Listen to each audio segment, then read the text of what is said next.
So now to the wiki.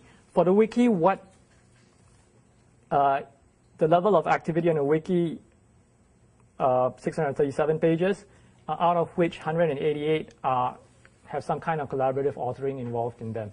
Sometimes it's a lot of these pages could be just someone starting up, seeding a page with some basic content, and someone else filling in the content. And that, in this approach, would be considered collaboration. So, for example, if Mark Laporte created a new page on a feature he wants documented, put some skeleton in it, somebody else comes in and populates it, then it becomes one of these pages. There are, on average, about 20 pages per author. This is, we have a few kind of hardworking people doing documentation. This drops to 16.6 as both authors and pages increase in September, but the number of new authors increased by proportion less than the proportion of increase in pages.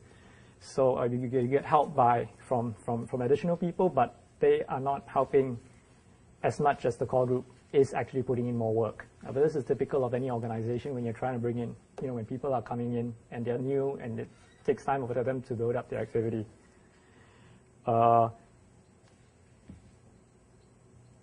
Yeah, for each jointly authored page, there are an average of about 2.6 authors. So it's not, for documentation wiki, this is pretty typical. It doesn't take that many people to collaborate on a page on documentation.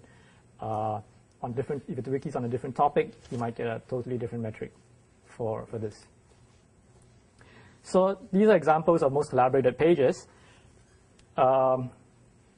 The editorial board's a good example of a page that's not really for content, but more for discussion on policy.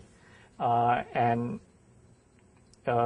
it's, in a way, the graph you get from the documentation wiki is also representative to an extent of who's involved in policy development as well in this particular area.